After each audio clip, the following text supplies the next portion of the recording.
Hello and welcome to the Good Poets Gaming Podcast. This is season 4, episode 2. If you are enjoying the podcast so far and you enjoy this episode, please make sure to kind of like it, share it about, follow us on all our platforms. But today we are joined by Jamie. Jamie, how are you doing today, my friend? I'm all right, thank you very much. Thank you for the invite. It's good to be here. No, No, it's it's honoured all to good, have you man. on. No, it's good. I mean, you're someone that been on the radar for a little bit of a while. You and me have been in each other's lives. We even played Peak together, if you remember that. We have, yes, I Um, did, yes. yeah. But just kind of tell us a little bit about what you do, who you are, and So, anyone who might not know who you are. yeah, sure. So, my background is in graphic design and video game design. So, I never had those two things professionally as a career, but I did them both at college and university. Mm-hmm. So, I did graphic design at Wicked. college and game design at university. The degree that I did in game design was a shit show. Forget the whole thing of that.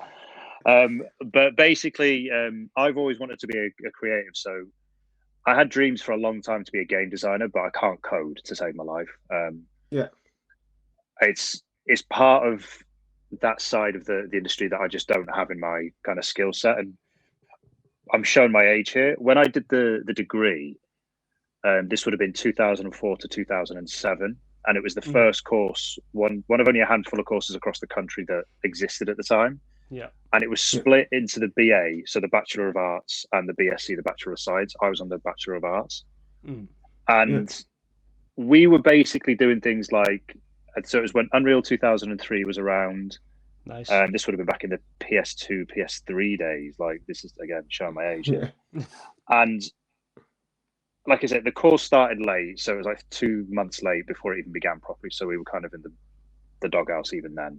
But it was just 3D modeling. Like, it was when that started getting really big around sort of CGI. Yeah. So we were kind of modeling assets like tables, doors, buildings, all that sort of stuff. And part of it I found fun. But I think what I really wanted, and we kind of learned this part of the year, was when we first were introduced to Game Maker. So you're actually doing the game design part of it. Yeah. But it just kind of the course kind of fell away, and I just thought that the time it takes to build and create a video game is so long that, and I don't have the skill set to do it. It's not something that I could realistically achieve on my own. So then, because I've always been into the creative side, like drawing and painting as well, I kind of combined the two. It took a while to figure out exactly how to kind of merge them. I used to digitally paint movie posters for a while, which were quite That's that cool. was quite interesting. But I do have, again, not to plug myself this early, but Now go for it. on my art channel and my website, you can see some of it there. But I started to. One of the things I wanted to do at uni was environment design. I wanted to kind of build worlds and levels. Yeah. What I've kind of done recently over the last couple of years is my art is inspired by old school 2D environments like R-Type, some newer games like Axiom Verge and Cyber Shadow.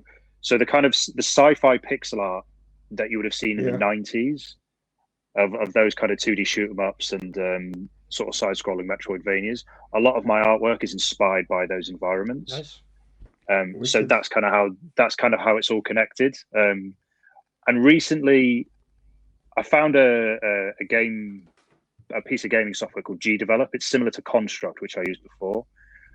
And I made part of a vertical shoot 'em up. So I animated. I think I hand drew everything. I hand animated everything.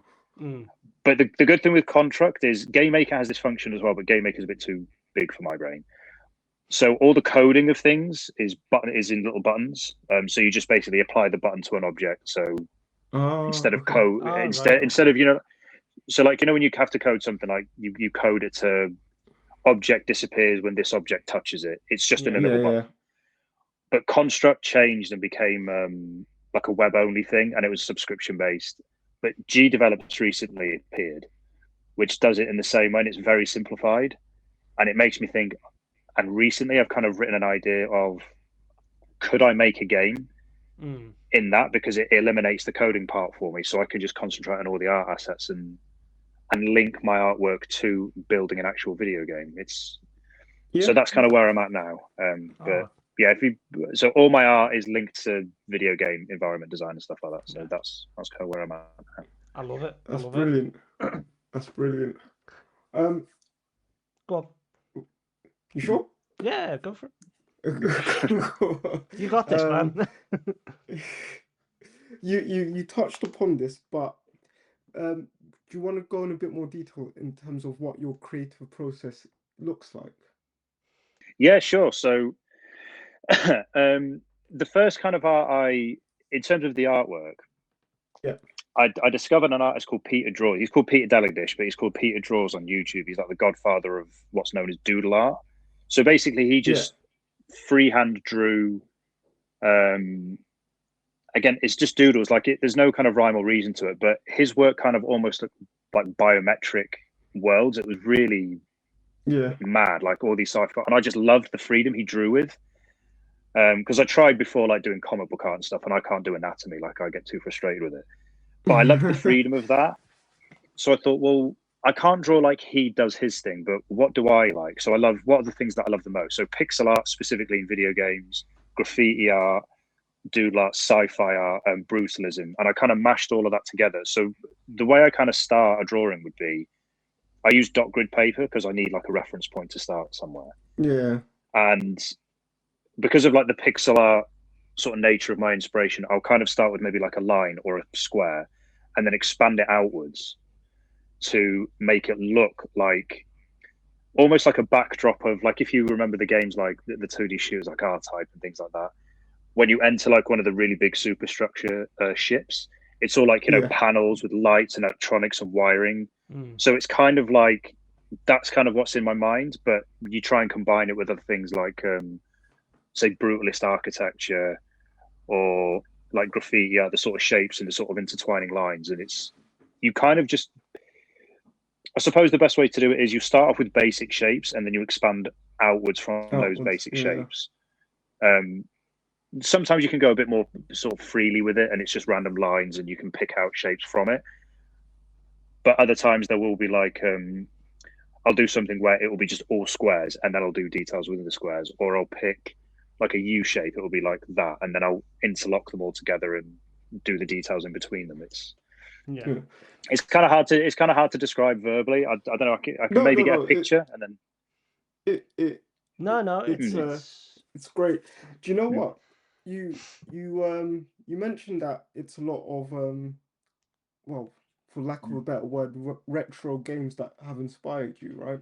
But when I've looked at your art, I actually see something a bit different, and this is my own personal interpretation. But it kind of reminds me of like an, it's not gosh, I can't remember what the film is called, but it's like, for example, with Control Resonance, it's and that film with Leonardo DiCaprio with Dreams. Inception. I can't remember.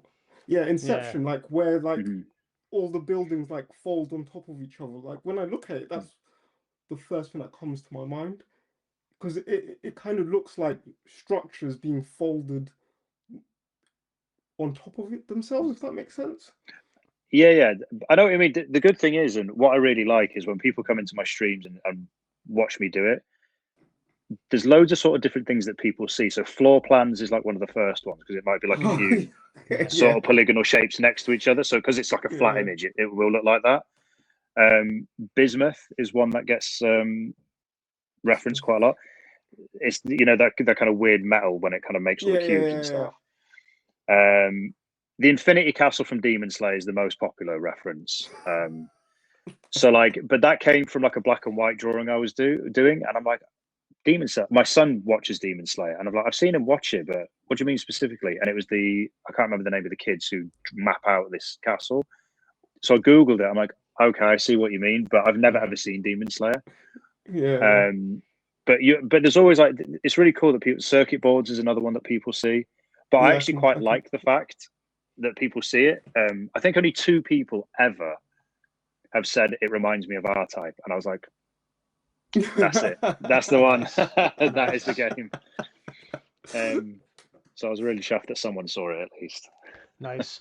Before I ask the question, I'm going to apologise because I muted my mic and I was just quickly saying to my missus downstairs because she asked me something and I was just texting like I'm on a podcast, like stop No, you're messaging. good. You're good. So I apologise for that. But moving You're good. swiftly on, you kind of Mhm. talked about how getting into art and the potential for game development started for you with Mhm. university and your degree.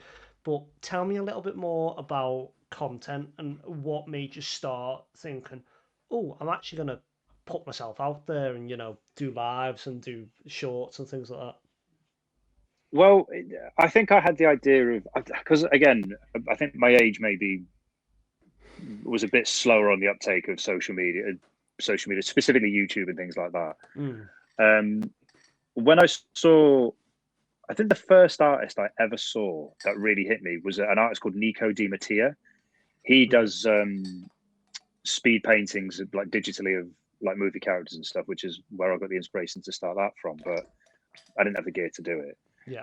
And I thought, because on my YouTube channel, I thought, right, what I'll do is I'll try and look up how to do that. Like you put your stuff on Instagram and Facebook first, but then Yeah. like YouTube, people making videos, you think, okay, I'll start there.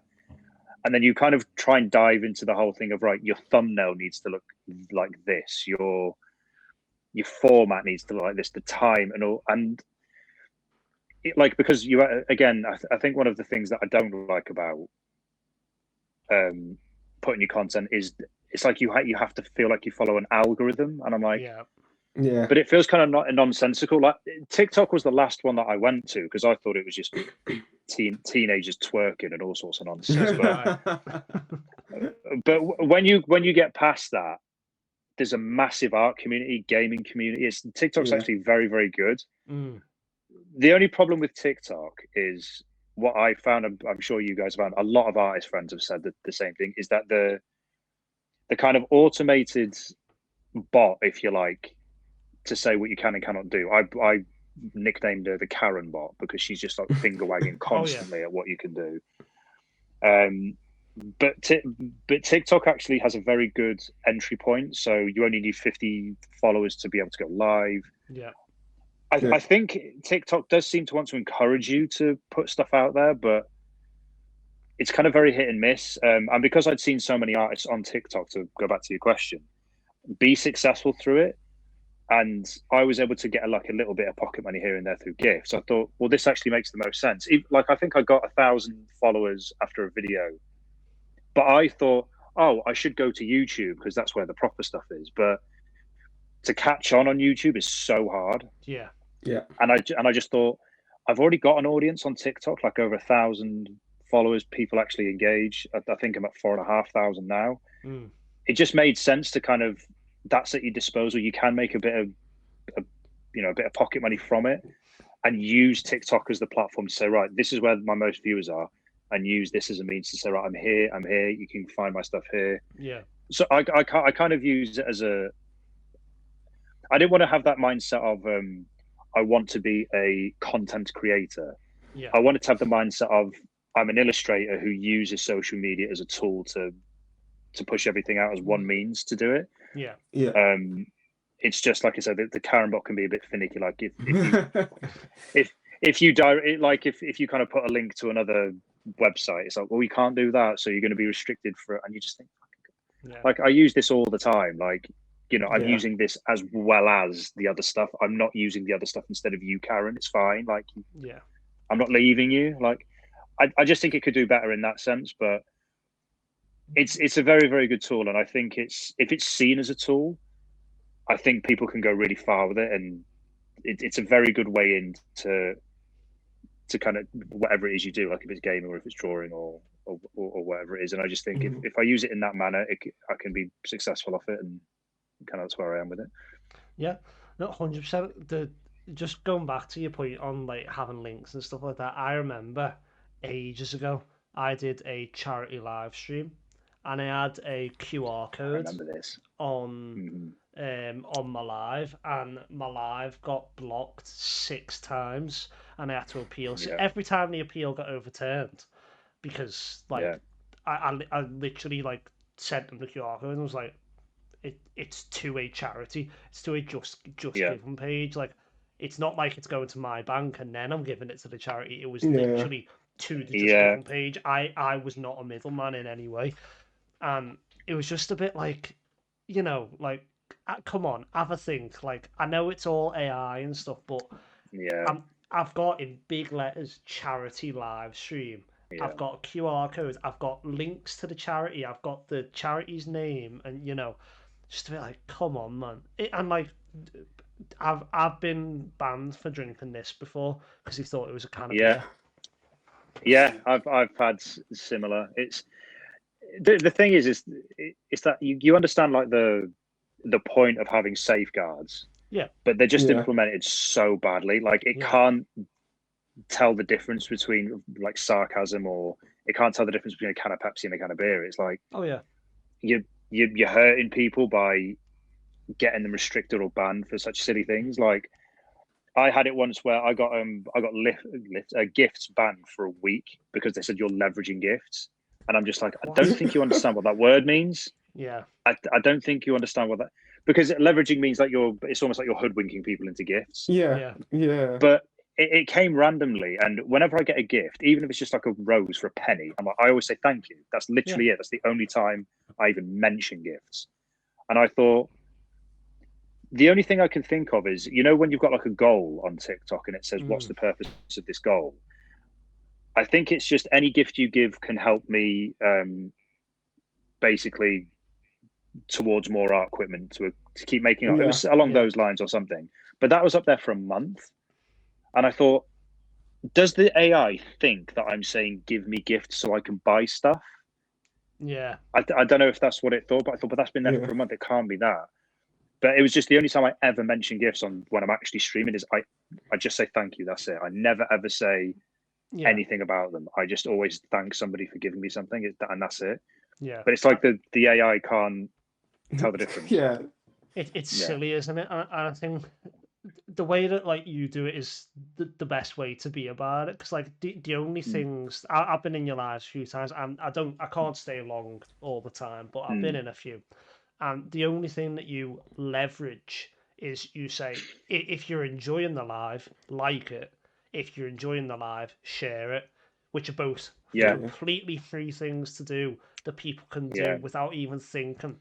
That gives you more eyes on you. That's all it is, And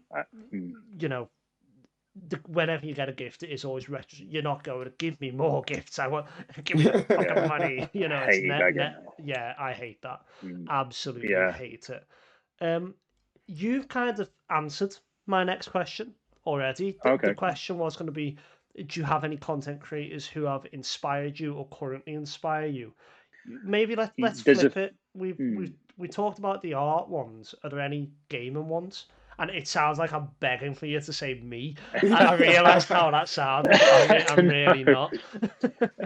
There are, like with the art ones, there's a lot of art ones, and there's probably too many to mention in terms of in terms of artist ones, because my kind of attitude is I just love the art. So if there's an artist that I like, I'll just follow them and I'll share them as much as I can. Yeah.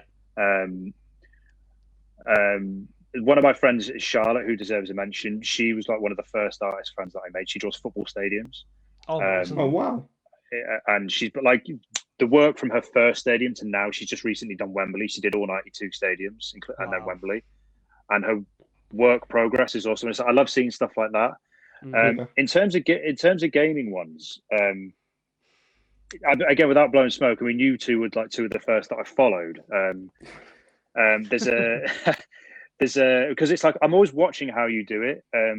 There's one recently I followed called Beans, who's my other half's friend, and she told me about him, and he's started to do well. But I always look at gaming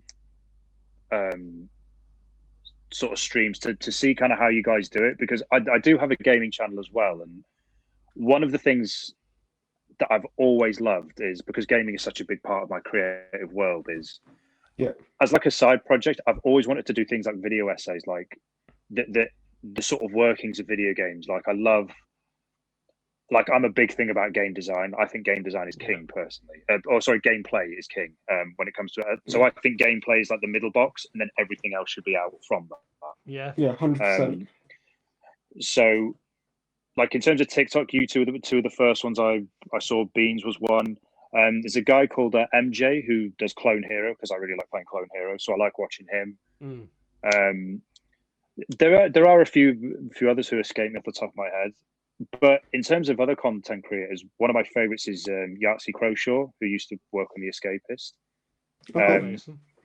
His channel is Second Wind, so it's like they do a big. There's like loads of variety things, but he did zero punctuation for years, and his series is now called Fully Ramblomatic, and he does game reviews. And he talks about specific subjects within games as well, which is what I would like to do. But I don't know how to put it together. It's like whenever I do use my gaming channel, I'll literally go on there, press click, and I'll play a bit of Clone Hero, and then I'm off. But I'll always kind of look at other streamers like you guys, see like how do you do it, like how do you upload and what you do, and basically how to kind of have a gaming channel. But at the minute, it's more of a side project in the future. But yeah. For sure, there's too many to mention. Do you want to know the secret to Go on. What we do? We haven't got a fucking clue. We wing it every single day. It's the best way to go. Yeah. I mean, there's this whole like joke, isn't there, about like the videos that you put the least amount of effort into are the ones that do the best. And I genuinely feel that. But flipping that a bit, the videos that I put the least amount of effort into are the ones that I enjoy the most, if that makes sense. So like what I mean by that is if I do a video and it's a game that I genuinely earnestly enjoy, I don't edit it down as much because there's too many funny moments because I enjoy it more. So it actually becomes less work the less effort, if that makes sense. Yeah. There was a time I actually forgot about this channel. So there's a channel that me and two friends put up there called Triple B, and it was a gaming channel we did 10 years ago. But real life scenarios kind of it petered out, and we used to kind of review games, movies. We did some gameplay stuff with Duck Game. I think I played a Hotline Miami level on it. I was playing through Ocarina of Time. Yeah, absolutely. So I remember playing it at Eurogamer for the first time, and I was like, "This is all." Like the soundtrack is incredible as well. I became a big fan of Carpenter Brut off the back of it. But yeah, I kind of I'm with you there. Like my sort of plan with my gaming channel was I've nearly finished it, and I recorded a load of footage for A Link to the Past. Yeah. Because it's like my whole thing. What I wanted to do is I'll stream it live, but record it at the same time, and then I'll obviously chop it up into different. Like here's a video recording of World 1, World 2, the Ice Palace or whatever, and try and do it that way. But I think you're right in the sense that when you're just kind of more relaxed and you just authentically yourself, they're the ones that are the most enjoyed to make, and I think they get the most traction, to be honest. Yeah, no, I completely agree. I actually had an idea to come to me, and I'm just going to throw it at you. And I'm pretty sure it's one of the questions that one of us is going to ask later on. But have you ever thought about like picking a game and like in terms of like making content? So you pick a game and then you go through and then you kind of narrate what's wrong with the artistic element of said game and what you would do to correct that, because there are a few games that I've played. My whole thing is like the story structure in games, and that's kind of where I want to take my content to like look at the story elements within games. So as someone like I can't draw to save my life, but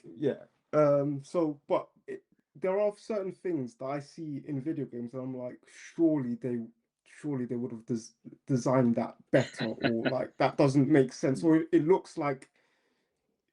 I think the one for me was one of the Super Mario games where it literally looked like they had mashed two games in one, like one of the levels, and it didn't look right. And to me, I was just like, I don't understand why it looks like this.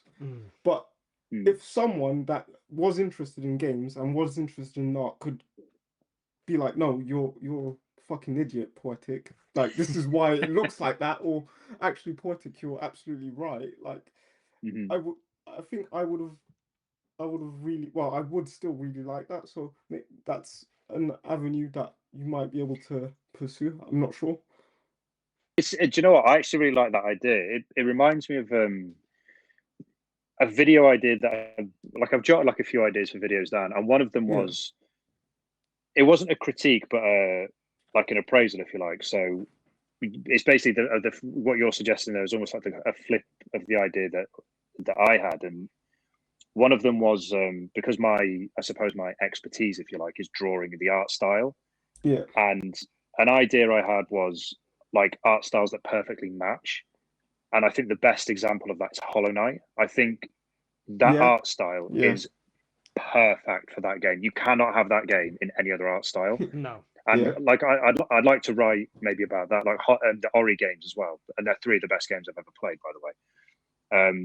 And the art style for Ori, I think, is absolutely gorgeous. Like you could have Ori in a different art style, but I just don't think it's as impactful. And it sounds like what you're saying there. There could be games maybe that have different artistic choices that don't fit the game, or you just think that doesn't make sense, whether it be the art style itself or maybe some sort of level design aspect of it. Like I'm trying to think, this is a really specific and really bizarre example, but I'll always remember this because it poked my brain so badly. I was playing I think it was a Contra remaster. I think it was a remaster or remake. Yeah. And the loading screen was happening. And again, maybe this is from me recognizing something from my graphic design days, but on the bottom right corner, so basically there, it said loading. And it went through like 10 of the ugliest font styles you can imagine, just saying loading, loading, loading. And I thought, again, it's a nothing burger. It contributes nothing to the game, but for some reason, it really pissed me off that they made that choice. I'm like, why have you done that? Yeah. You've just deliberately made your game uglier. But thinking of what you've just said there, Poetic, there's one art style in games that does bother me, and a few games have done this. And I think Mega Man is one game that's done this. So, like, like Mega Man games of the past, beautiful pixel art, on the SNES. And one of the newer ones, it's a bit old now. I think it's about 10 years old now. And they kind of brought it into 3D. And it just looked very flat and very, do you know what I mean? Soulless almost. It's like, have you ever seen like children's cartoons? Like I've got kids, so this is something I've noticed that annoys me. Like say when like a reboot of a children's cartoon happens, and it used to be like a really colorful animation, really vivid.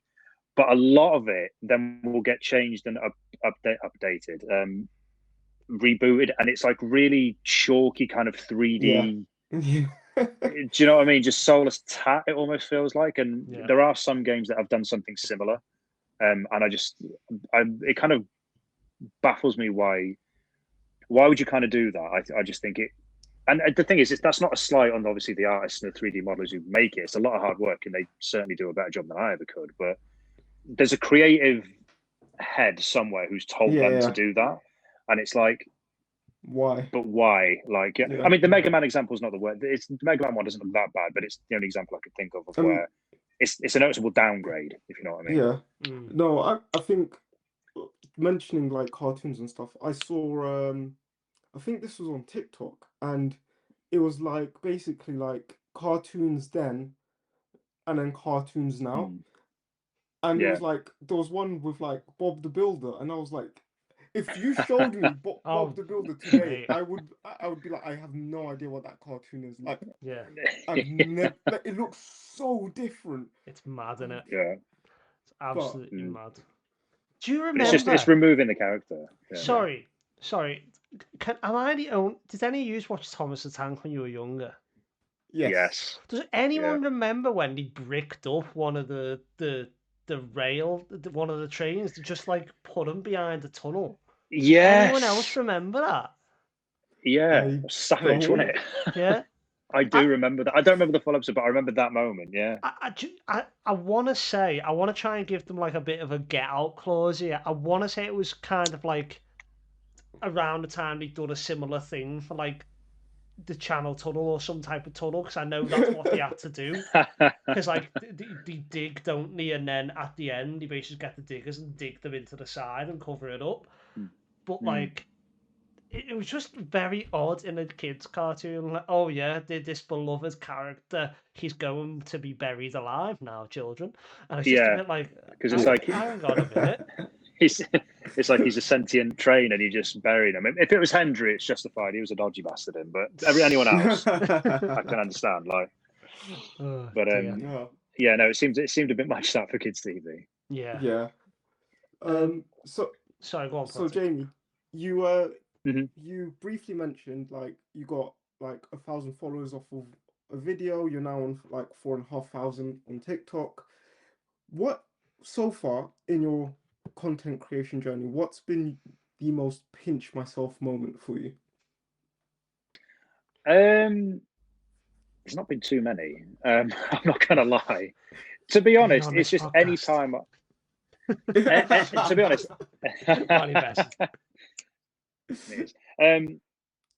I think when the first video I put out there, so anytime I get like a relatively decent sized gift, that's just like I'm always kind of blown away and thankful for anyone's generosity. So it's like, because I always say to them like, it's always appreciated, but don't put yourself out there. So anytime that happens, but it would have been when one of my pinned videos is me. I'm just kind of going through my sketchbooks. Yeah.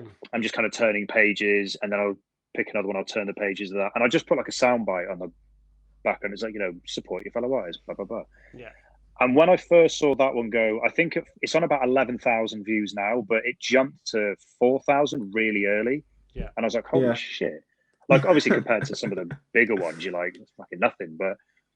Just obviously when people come in and say it's that kind of first wave of acknowledgement of it's really unique, we really like your artwork, it's and you get followers off the back of it. It's that thing of, it makes you believe that you've got something there. It makes you believe that you are capable of doing this as a full-time job. Like, it's going to take time, and all I ever want to see is just a gradual uptick like this. And that was the first time I'd ever seen it where it's gone like that. I'm like, oh, okay, so there's something here. But just anytime like I get any kind of I suppose acknowledgement, or somebody saying they'd like to buy some work, it's like that, just anything like that. Anytime anyone says, I love your work, I want to buy it, that's a pinch to yourself. Somebody wants something that I've created. So just anything around that, really, it just makes me think I'm doing something worth it. You are. So, you definitely are. Yeah. Okay, we're gonna move on to some specialist questions for yourself. I am aware of time now, and I don't want us to keep you for too long. So I'm gonna say, Poetic, if we both pick one. Yeah, that's great. Of each of these, just because for those who don't know, we have a massive list of questions, and now we've got to try and pick the best ones.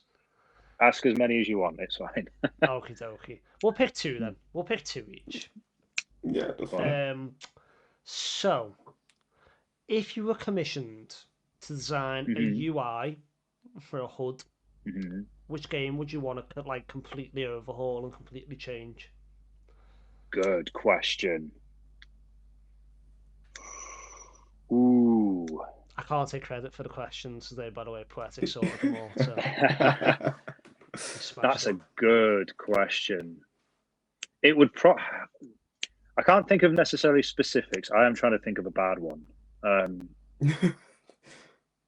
Like deliberately a bad one that I really didn't like. I'm trying to sort of delete all the bad ones on my head.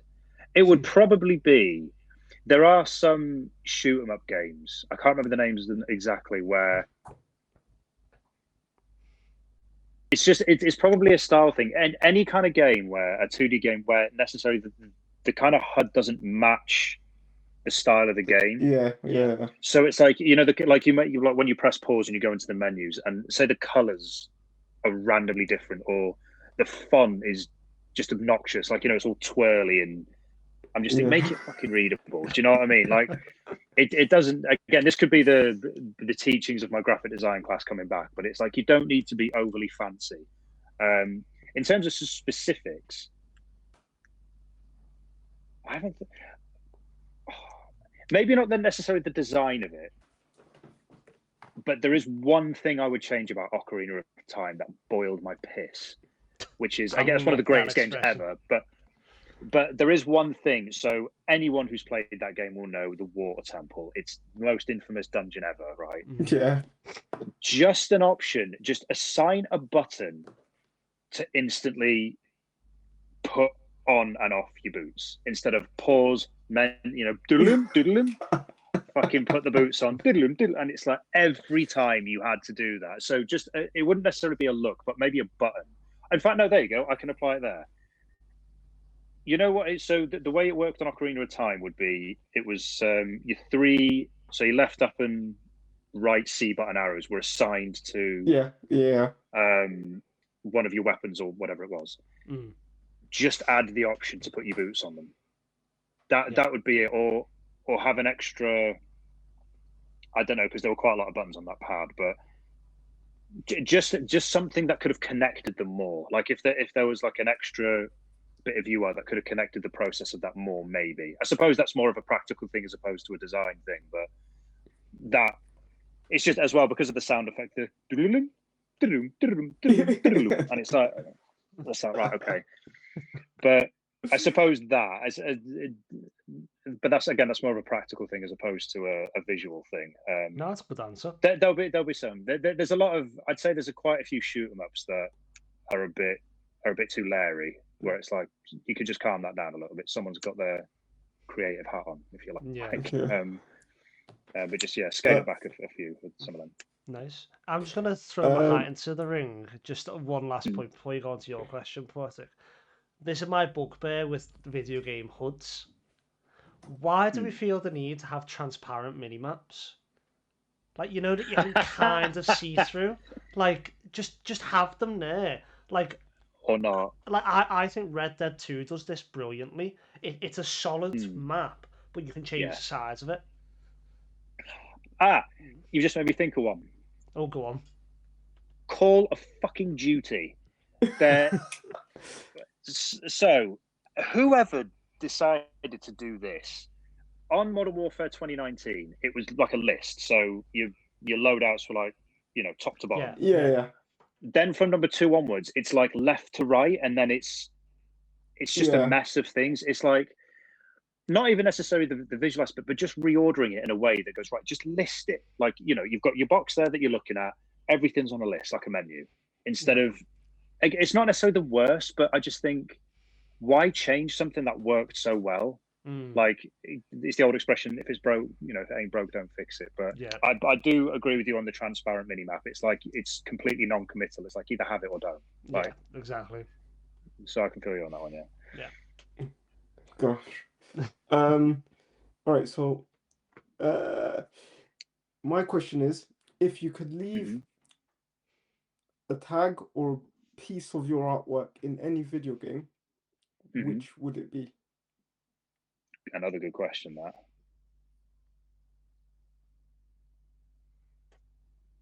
Honestly, it would be either Axiom Verge or Cyber Shadow, because they are 2 games that I absolutely adore. The guy who made Cyber Shadow follows me on Twitter. A little flex. He might not now. But he did it first. But I absolutely adore those.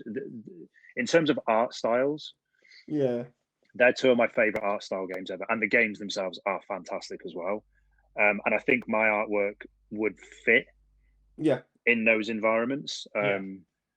So I think either one of those 2 games, it would be amazing, and it would feel like they belong in that, just like a little something or other, like a little MacGuffin or something. But one of those 2. Would they be the games where, like, if you could say they did like a remake of it or whatever, and they saw you on TikTok or whatever and went, we want you to design even just like like I've never played the games, but it's like a character or a thing for the game, would that be your kind of like I've made it moment?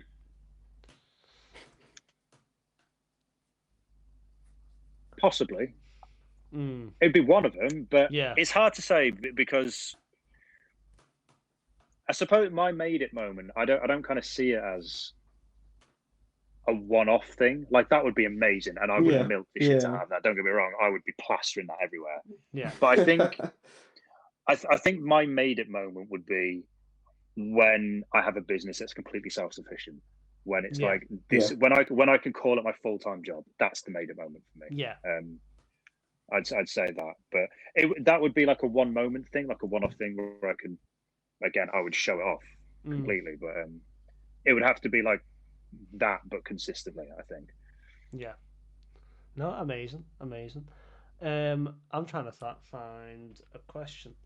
Oh, there we go. Because I was having a creative block. Let's do this question. Do you ever play a game specifically to get over a creative block? No, I would Okay, say let's move on. I would. Well, what I would say is, I'd say because games are like a form of entertainment and escapism, I think Yeah. they're a good way to take your mind off when you have any kind of creative block. I'd say yeah. they're a very good. One of the good things. This is where I will give Call of Duty praise. Like I haven't played a Call of Duty campaign in a while because they've just become whatever. But a good way to take your mind away from a creative block, I think, is kind of almost like it's video game junk food is the way I describe it. So it's like the equivalent of a Mackie D's. So if you hop into a multiplayer game in COD, in Black Ops 7 or whatever, Yeah. it's almost like you don't have to think. You can just go blah, blah, blah, blah. And it's almost like a release of just, you don't have to fully concentrate on it, but you can just get like the little dopamine hits of, getting a bit of a streak going. Or Hotline Miami is kind of similar to that, but because it's a campaign, you're a bit more involved in it. But it's almost like that. Like I say, the best way I can put it is like, you might like, chomp a burger just to kind of, as a bit of sustenance, and it's like a little treat or whatever. But yeah, I'd say the advantage of a game like the multiplayer in Call of Duty is because it's just kind of a nothing, like I said, junk food is the best way I can describe it. It just takes your mind off it. Yeah. It's just, it's meaningless kind of shooty, and you can take your mind away from it. So that's probably the closest answer I can give. Yeah, no, because absolutely. it's just it just gets you away from, like, if you're stressing about being creative, like multiplayer gaming in Call of Duty is like the complete opposite of creativity. So it's a good way to get away from it. Yeah, so it's just a good way to just a good way to let it go, isn't it? And then I guess the last question on this section, for me anyway, is has a game mechanic ever inspired a piece of your work? Yes. I can give you an example early on where this happened. Yeah. And it wasn't actually to do with drawing, but it was my final major project at uni. And one of my favorite games is Tony Hawk's Pro Skater 4. Like, I love all the Tony Hawks, but the fourth one was I loved that. Yeah. But what I loved about it, and this you can apply this to all the Tony Hawk games, is I like the way that you do that you have to do a move or like a trick. So, like, it's like it's kind of weird. It's almost like the way a beat 'em up used to work, like up down triangle or so you hit the rail up down triangle and you do a special move, or when you're in the air left and circle you'll do like a whatever move it is, like a kickflip or whatever. And I kind of used that. I really like the simplicity of that mechanic, and I put it over to my final major project where I wanted to use it in. So I think I was doing like an idea for survival horror, and it was like every time you approached an enemy, you would apply the same kind of mechanic to dodge them. Yeah. Oh, okay. So it was basically, because it was a horror game, like I didn't want it to be this thing where you just got to hack things up. It's like, no, the whole point is avoidance. Is because my final major project was called The Recluse. The idea being, you find that place of recluse. It's all about avoidance and all that kind of stuff. So I tried to map it onto that. obviously I didn't have the skills to do it at uni, but that was the idea of it. And in terms of like with the artwork, I would say, could you count this as a mechanic? It's more so when the ships, and say like R-Type is the example, when sort of ships are moving through the world, and the sort of movement of the maps, they kind of move with it. So the whole kind of thing is like interlinked. So like a part of the map would be moving like this, and you're meant to guide your ship through it. Yeah. The movement of that and the mechanical aspect of that inspires my work, because it's a case of where would I draw a certain thing in relation to something that moves. So I suppose kind of like that, the sort of animation and sort of movement mechanics of an environment, I suppose. I don't know if that counts necessarily as a game mechanic, but no, it does. So that's all the questions that we do are all for interpretation, so you don't have to answer very strictly. Don't worry. With that, we'll move on to more specifically gaming related now, even though this is a gaming podcast, but this is like your gaming. So just to start us off, what is the holy grail game in your collection? Now, this doesn't have to be a physical game. This can be, on Steam or, whatever. But what is your game that you have that you love? So I can give a few answers for this. Go for it. My favorite game ever, I do have a physical copy of this, is Legend of Zelda: A Link to the Past. I do have a physical copy. Nice. Is it down there? The best game I've ever played in terms of design, which is a game where I don't think there's an ounce of fat on it, is Portal. Yeah. In terms, it's not necessarily my favorite game, but when I played it, I just thought, this is probably the best designed game I've ever played in terms of gameplay mechanics, the humor, the visual art style, everything. I'm like, nothing is wasted on Have you played Echo Chrome, but the version with the PlayStation camera and the Move controller? Echo Chrome? Honestly, yeah. No, I've never even heard of it. Honestly, so basically what it is, it works off perspectives, right? And it's literally like black and white, almost stick drawing like, and it's basically this character is walking across like a level thing, and then you using the Move controller can like augment the way light shines and stuff, and depending on that you can for example, if there is a gap between where he's walking and you shine the light at a certain angle, the wall will kind of mask that gap and then he can walk through. I love that. That's a great. Look it up. What's it called? Echo Chrome. It's honestly, so anyone that says like, oh, I really love Portal and the game design of that, I'm like, it's completely different. It's a completely different game, but I reckon they'll also love Echo Chrome. I have not seen that before. I will have a look into that. But I love that. Sorry, go on. Sorry, no, I was going to say, I love that kind of creativity and sort of design, how you kind of maneuver through it. I love that kind of stuff. That's great. I really like that. Yeah, I was just going to say, Poetic is like the king of recommendations as well, so he doesn't give bad recommendations. Nice, I'll be coming to you, my friend. There was another game as well I was going to mention, and I do have it. I'm actually quite proud that I have this, so if you bear with me. So the crown in my gaming jewel is that. So I do have the physical copy of Zelda. Oh, wow. But I'd say this one. I bought this for my 16th birthday from WH Smith's, right? Conker's Bad Fur Day. So this game's interesting, right? So it's the most valuable game I have. I think it's about 300 quid. This one will probably be worth about 250 because the box isn't perfect. But it's one of those games where I like it, but I like it, but I don't love it. So I don't love it enough to keep this. Like I've got the Rareware collection on Xbox, and because I've got it in that, I'm like, do I want to keep this? Like, it's worth quite a few quid, but it's probably the most unique game that I have, I would say. Yeah. Because it was so kind of outside of what Nintendo were doing, or Rareware and Nintendo were doing at the time. Like a little foul-mouthed squirrel that gets pissed up at a pub, but it looks like Banjo-Kazooie and stuff. I'm like, this is fucking bananas, this game.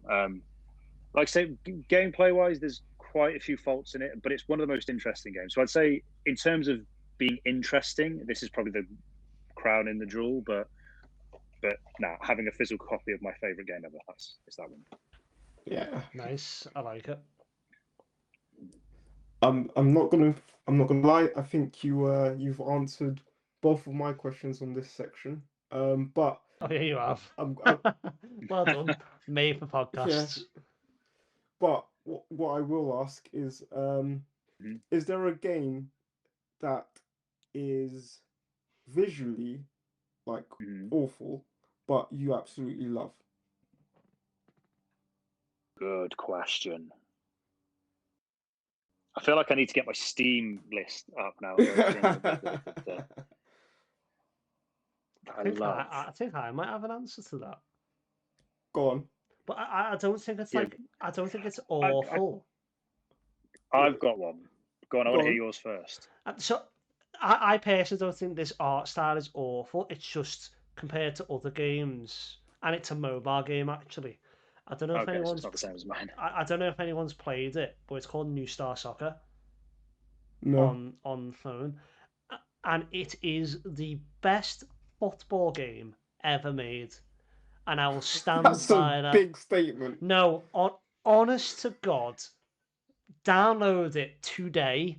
You will. Right. This game is like 15 years old, and I have had it on my phone for that. Like different phones, it has came with me. Like, okay. I love this game. It is unreal, better than FIFA in my opinion. But yeah, the art style is very like top down, pixelated. Not everyone's cup of tea, but I absolutely love it. Go on, Jamie. Let's hear yours.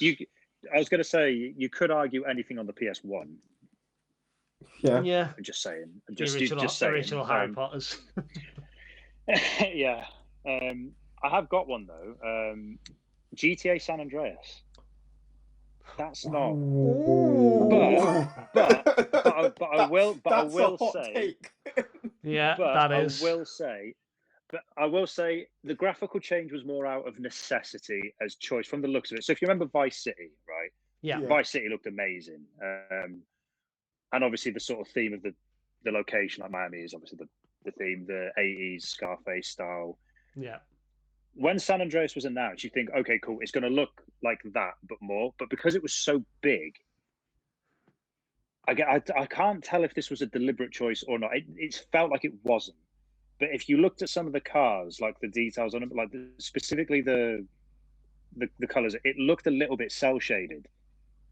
And yeah. Do you know what I mean? Like, and there was sometimes when it rained, it got a bit grainy, and it was a bit. But it's kind of a little bit of a cheat because it feels like the graphical change in that game was made out of necessity as opposed to choice. I don't know if that's true, but it felt like that because the game was so much bigger, and they kind of had to trim down a few bits to get everything in. Yeah. But it's not the worst game I've played. It's just I just remember when I very first played it, I'm thinking it's not quite as good looking as Vice City. I just think, but I don't know. It didn't spoil it at all. I still love that game, and I still think the best GTA game ever would be those two games combined. But I'd say you could argue PS1 games. Like I know some people like that style, but again, it feels like it feels like a bit of a cheat because of the limitations of the console as opposed to making a deliberate design choice. So that does seem like a bit of a cop out. In terms of sort of modern games, I'm trying to think. like I only remember all the games I really like visually. There's not many that I don't like. Yeah, it's a difficult one, isn't it? Yeah, it is quite hard. Like I said, but I just remember San Andreas sticking out in my mind. Like thinking, doesn't quite look as nice as Vice City, but again, is that a bit of a cheat? I don't know, but I remember that one being a bit like just a bit indifferent to the looks. The more that I think about like San Andreas, I distinctly remember going like, because you get the flying car cheat, wouldn't you? I distinctly remember getting Yeah, that and flying up, and you got to a point where you got like above the clouds, and you look up and you look at like what's it called, where you can see that like the clouds like painted on. They look almost and like, oh, it's like Yeah. oh, the like the like the world skybox. skybox. That's it. I was gonna say world box. But Yeah. like I remember getting to that point and going, oh, you know what I mean? Because I remember, I don't know why, but me and my dad were playing GTA San Andreas, and we realized that you couldn't get to the moon with the flying Yeah. car, and you were just a bit like, well, hang on a minute, and then looking back on it, I was like, well, how on earth would they have programmed that in, Dan? But anyway, Oh. but it's a nice little segue for me. That's my favourite game in memory. What's yours? Favorite gaming memory? Yeah. 1 second. No, you're good. So I'm being rude to my podcasters. Yeah, absolutely No. fine, mate.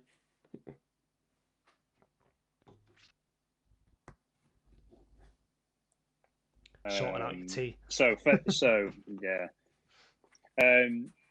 So gaming. What was it? Favorite gaming memory? Favorite game memory, mate. Yeah. It would be when one of them at least was when I completed Banjo Kazooie. I 100%ed Banjo Kazooie. Nice. I still have the game file on the cartridge, and it took me 60 hours because this was back in 1998. There was no well, you couldn't go on YouTube or whatever. You had to rely on like cheat books and stuff. Oh yeah. But Yeah. it was the first game I 100% completed without any assistance, and I'll always remember that fucking honeycomb piece in Click Clock Wood. It was in like a window, if anyone remembers this, and you had to kind of launch off the flight pad and beak bomb it. So it was a really difficult shot anyway, and then it was in there, and it took me forever to find. So 10 hours of that game is probably looking for that one bastard Oh thing. my god. But I'd say when I did it, I was like, I've done everything. Like I've completely done this game because I remember playing Mario 64 and I really enjoyed it. But I'm like, I'm not sure if I'm asked about 100% in this. Yeah. But Banjo Kazooie was the first one I remember thinking I'm going to absolutely cover this game, sort of back to front. I'd say. But a lot of my memories, I'd say around about the N64 era, like when I finished games on that console, just really, really satisfying to finish it. Yeah. I've got a reverse of that answer as well. Ooh. So if you're interested. Yeah. So, and I have a picture of it somewhere. So, worst gaming memory, I bottled a 300 strike on Wii Sports. I missed the last one and got 297. And I've got a picture of it because me and my brother were playing it. Yeah. And I just, because the way I naturally, when you kind of do the thing, my wrist naturally turns when I. Yeah. So what I did was I found a perfect spot on the lane, so I didn't have to try. I just threw it, and it just bent in every time because of the way I naturally, and it just went one after the other after the other. But because the last one came and I got conscious of it, I twitched and I bottled it, and I've 297. So that's the worst gaming memory. Oh man. I think you need to do a series of you trying to get the 300 now. I think that needs to happen. I know. I'm just like, I was wounded. I was like, oh. Similarly, Killer Instinct. I used to be really good at Killer Instinct on the SNES. And I beat the game on every difficulty. I think it goes up to 8 stars. And I got to Idol, who's the main boss, on the very last one. And I just couldn't beat him because anyone who's played that game, what Idol does is a fight in Killer Instinct is it's one fight, Mm. but it's the health bar split into. So you get down the health bar, you kind of like right, ready, and then you go again. Whenever you took damage off him, and if he hit you and you flew across the screen, he would kind of what's the when you kind of the hoof, you get your charge. He would do that. So he'd kind of go home, and his health bar would just tick back up. I'm like, you're fucking kidding me. So it's like you could never kill it. Like, and it was really bad on that. And I remember I got so angry with it, I threw my SNES pad across the floor, and it took a chunk of wall out my dad's house, and he never knew about it until after we left. Oh, I was like, that was a low moment, but I just couldn't beat him. I was like, bastard. Yeah, I'd have no chance now. Like, I wouldn't be able to do it now. Yeah, I'd have no chance now. But yeah, there's some good times, good memories. Yeah. Okay, so we move on to your gaming last dinner, and you're actually the first guest to do this. We've done it, just me and Poetic. I can't even remember what we said, but essentially you get a starter, a main, and a dessert. The starter is if you had to play these games for this is your last gaming adventure, and then you retire from gaming. So the starter is any mini game. So we'll start with that. What would be your mini game of choice? That's a really good question. Mini game of choice. This is gonna sound like a weird one. No, go on. but mainly because of it made me laugh every time I played it. Do you remember the Pokemon Stadium? There was a mini game, and it was like a sushi one, and you had to basically get. I can't remember the Pokemon's name, but you had to basically get the orders off the rotisserie thing, whatever it was. Yeah. And it was a fun little mini game in of itself, but the sound effect always made me laugh, or the announcer, whatever it was in the background. Anytime you grabbed something, in the background there was like a voice that would just go Uchicho, Ojitoi, and he would just do that every time, and it just made me laugh every time I did it. I can't remember exactly. The mini game in itself was fun, but just for the shits and giggles, that one always made me smile. So I like it. That's brilliant. I can't really think of any others. I've got an answer for the reverse of that. You can share if you want. The volleyball game in Mario Odyssey, that can get in the fucking bin. That thing. There was a skipping rope one to get one of the moons. You had to get like a certain amount of jumps. Yeah. I've seen that one. I haven't seen the volleyball one. The volleyball, because I was going to get every single moon in that game. I got to the volleyball one and went, nah. I'm all right. I can get in the bin. Oh, dear. Got a main course, was it? Yeah. So main course, this is more of like a bigger AAA story-based game that you will play as your last meal.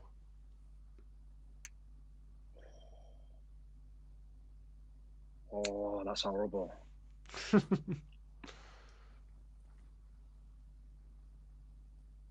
Because there's a few here.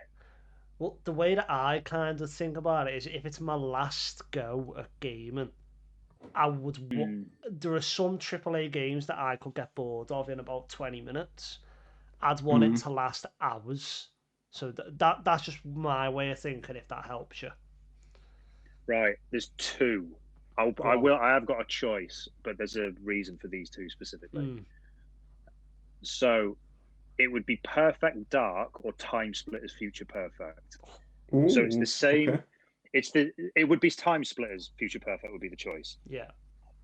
So basically, Free Radical, who made Time Splitters, they're the same team that were working on Rareware when they made Perfect Dark, which is why the games are similar. Yeah. The reason why that would be the choice is, not only do you have the campaign, which is absolutely stellar on both of them, yeah, but you've then got challenges alongside it. So you've got like a challenge league where you play multiplayer matches to get medals. You've then got mini games within them. So on Time Splitters Future Perfect, there's one where there's like a camera that's in a cat that you have to kind of maneuver around the levels. But one of the challenges, it's horrible, but in a fun way. You have to race this cat around a track in a certain amount of time, and you would not stop until you did it. So it had that perfect thing of you'd get pissed off because you couldn't do it, but you couldn't put it down until you did it. Yeah. Time Splitters Future Perfect, it nailed that feeling of I'm not stopping until this motherfucker's done. Like, and all the mini games were like that. There was one where it's kind of got like its own version of a gravity gun. It's like it's on like your wrist and you pull stuff towards it and you ping it. There was like a basketball game. Oh wow. There was like 3. There was cardboard. There was and you've just made me think of an answer for a question you asked before as well. Oh, okay. So one of the mini games was there were cardboard cutout shoot. The targets come up and you shoot them, and then the old lady, you don't shoot her. Yeah. There was 3 of those that you had to do, and one of them, you were on like a boat in Venice. It was like a setting of Venice, and you were on this boat and you had to shoot. But one of the targets came up as your boat turned like that. So you're kind of having to maneuver it to make sure you hit it. And it was the worst shot ever. It was horrible. But it just had so many different things that you could do in it, like all the multiplayer challenges, the campaign, everything. So I don't think I'd ever get bored of that. There's like 150 characters to unlock. It was amazing. Yeah. And just to segue about a game mechanic, that set of mini games inspired me to write like a design document. I haven't made this game, and I don't think I had the skill to do it. It was called Cardboard Killer. So basically, you went into a training center, and it was just a series of levels where you shot targets. Cool. And like, do you remember Point Blank for the PS1 and the like? Yeah. I never played that one. So it kind of half inspired by that as well. But I just think it would be really funny. Like that, again, like if you could write like a funny narrative behind like someone similar to Portal, where there's a background announcer or a background thing on a speaker yapping at you. Yeah. But there's just loads of different levels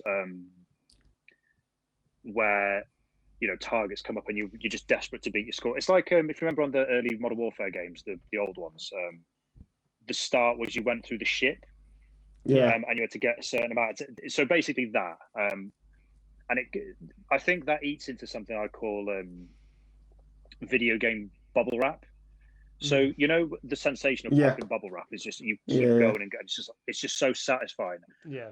I think a lot of the best games have that kind of implemented in them. Yeah. So there's that one thing, that hook that you go, it's like Hotline Miami is a good example of this. It's basically that. Yeah. And a lot of really good games have that kind of thing that scratches your brain really nicely. So the mini games on Time Splitters, Hotline Miami, there's loads of other examples, but to circle back, Time Splitters Future Perfect is the one I pick. Okay. And now your dessert, which is a cozy game that you would want to play. Like something that you don't really have to. It doesn't have to be like a Stardew Valley or anything like that. It can be a game that you find cozy that not many people might do. Like you said before, you find COD to be quite, mind numbing in the best way if you don't have to concentrate on it. Yeah, the thing is with COD though, I think that an hour or two and you kind of like, right, about enough now. Yeah. And Minecraft's a shout for this, I think. Oh, yeah. I think creative mode on Minecraft's a shout for this, where again like the mining part on Minecraft, it's that bubble wrap of just ding. There's something like, and when you clear a big space, it's like it just kind of blocks everything out. That kind of almost the repetitive thing of I'm going to clear this space, and like just mining away block after block. I know that sounds like ADHD in Tisman's Park because that's the way my brain works. But I think with Minecraft, specifically creatively, there's a lot to do in terms of like you can build a massive project, you can do like a little home, you can mess about with the redstone. I think to go in a completely different direction, Clone Hero for me would be one. Okay. Because of the music aspect. But if I had to pick one, I'd say Minecraft. That'd be the one. Nice. Okay, so Now we move on to our quick fire round, and usually we're quite Mhm. lenient on this, and we say, "Oh, you can go off on a Okay. tangent." I want that to change for this season. It has to Okay. be so as quick fire as possible with these questions, if that's all right. Okay, I'll try. I shall try. Yeah. The first one's quite brutal, right? Go on. What's your favorite content memory? As in me being on TikTok. Mhm. Yeah. The first time I saw my video views go up. Nice. On that That video, was on easy. that one video, Yeah. on that one video, yeah. Okay. Best console of all time.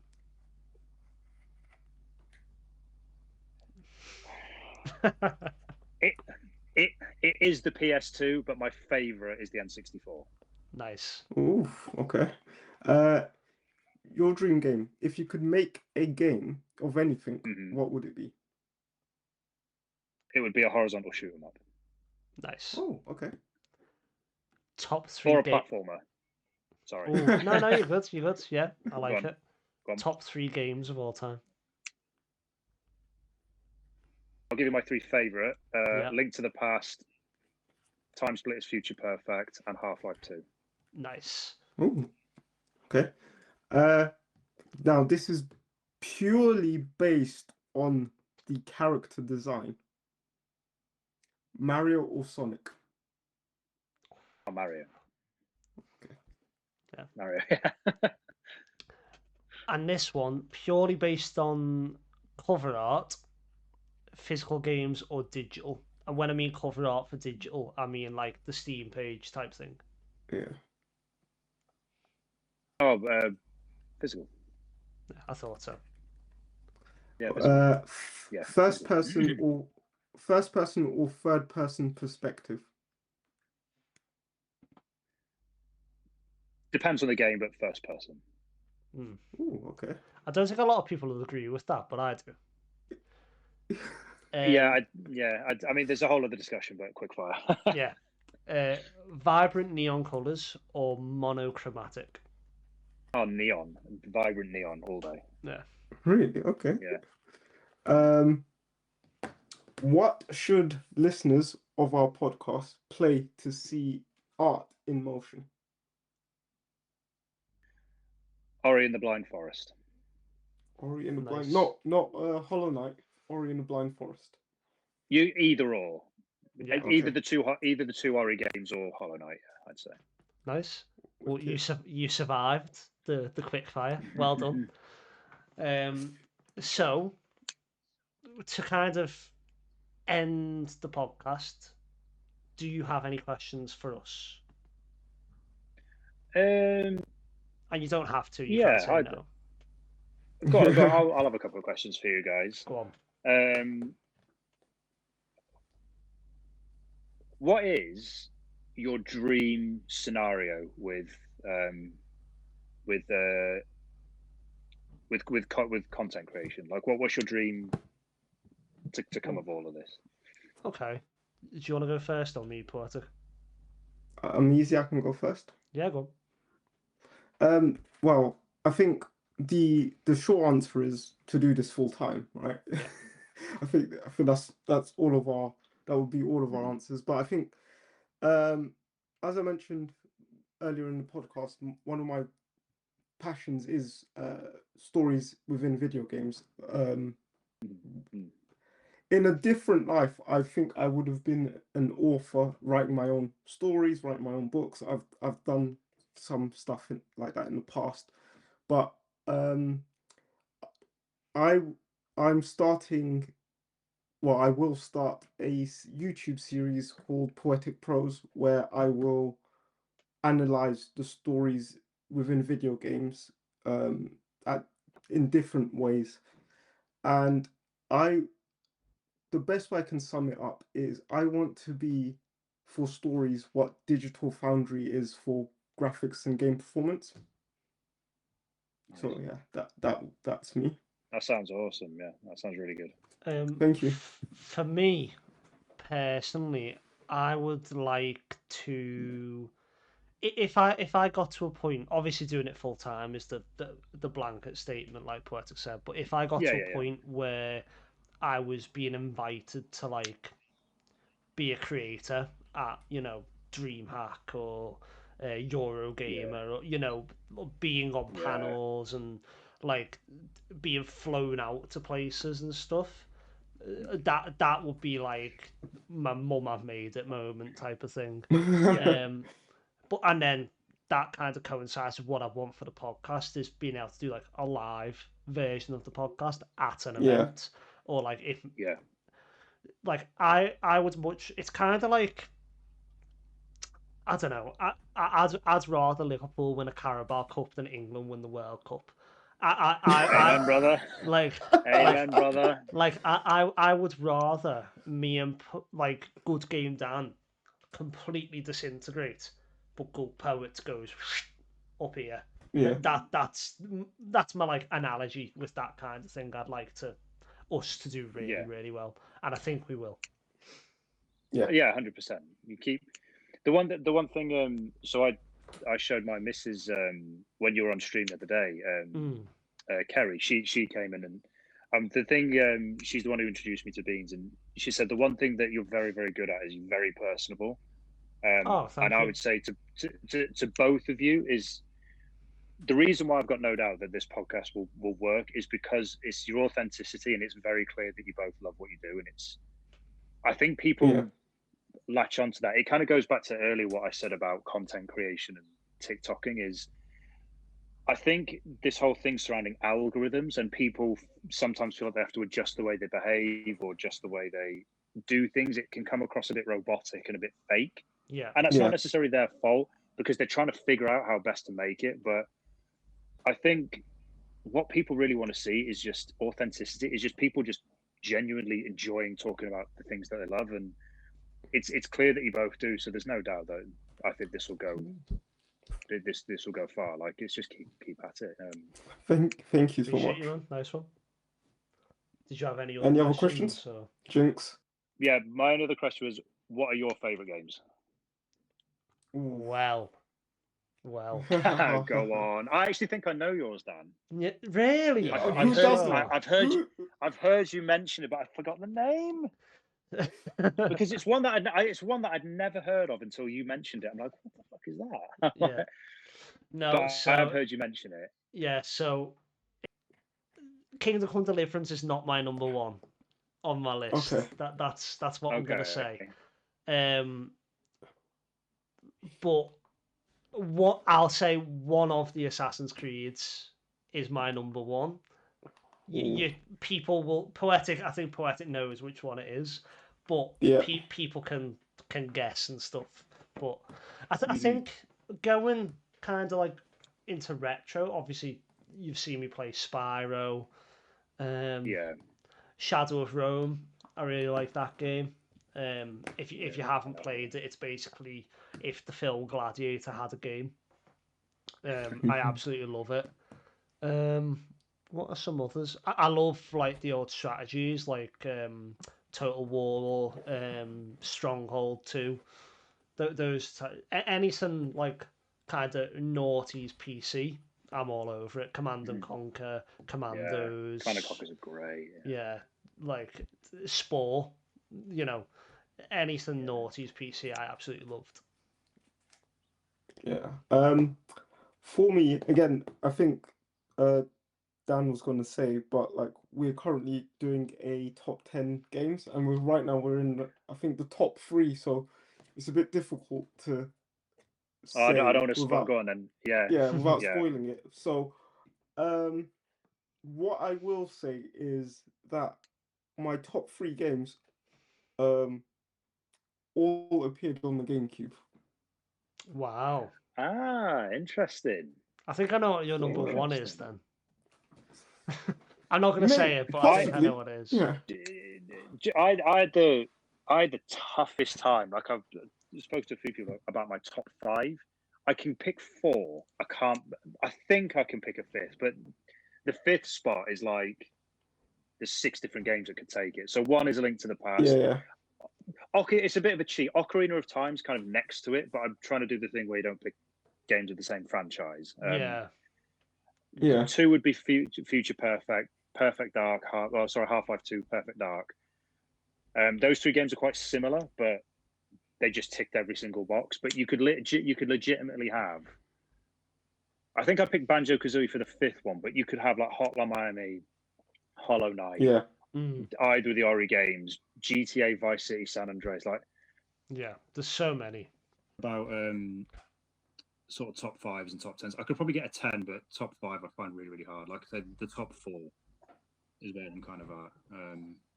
I suppose Ocarina of Time would be the 5th one, I guess, but I just think it's really hard. There's too many because they're so different as well. Like Minecraft's a million miles away from, say, Time Splits. It's like Yeah. it's and all the sort of experiences you get from them. But that's good because it shows that you play a wide range of games and not just pigeonholed into one genre, right? Yeah. It's honestly a subject I could talk about for days. Like, oh, honestly, yeah. Like the specifics of game design as well and gameplay. Like, there are games that people like that I'm a bit like I don't get it. Like with this one, The Last of Us for me being the one again. Hot take. I think The Last of Us is the most overrated game ever. But that is a hot take. Yeah, that is a hot take. I'm just saying. I don't think it's bad, but I'm just like I don't see it because it's like the story and the atmosphere, I'm like great, but the gameplay bit, where's that? Like, yeah. I see that. Get you. But yeah, for another day, maybe that. Okie doke. So we will kind of end the podcast there, but before we do, Jamie, thank you for being on, and just use this time now to kind of just. You said you didn't really want to plug yourself too much. This is your opportunity. Plug away, and all the links that you mentioned, we will put in the description as well, so that people can go and find you. Yeah. Okie dokie. So my art channel. I don't know how you find stuff on TikTok. Is JamBarArt. So the J, the B, and the A are all capitalized, but the @ is Jam Barkley. That's my art channel. My gaming channel is Jambar Gaming. So they're the same logo. It's like a J and a B. One's got a white logo with a black background, and the gaming channel is the black logo with a white background. My gaming channel is a bit dormant at the minute because personal circumstances have kind of halted progress and everything. But I'm hoping once my art stuff gets, because I've got to print a load of stuff for people. I'm hoping I'll continue with the gaming stuff as well. So I was doing a thing where I was recording every level of Donkey Kong Country and posting it. And Ocarina, Link to the Past, I was doing footage for that as well. So hopefully in time, maybe by the summer, I might get back to it. But the gaming channel is a bit dormant at the minute, but the art channel is the main way you can find me, which is JamBarArt. Wicked. Nice. Cool. Okay, so it's been amazing having you on. It's been great. Me and Poetic have really enjoyed it. But Poetic, if you want to sign us off. Yeah, no, Jamie, honestly, thank you so much. It's brilliant to get someone like that's done game design, that is an artist, their perspective on things around video games, because there was definitely some interesting takes. But gamers, watchers, listeners, thank you so much for spending time with us today, and as always, happy Happy gaming.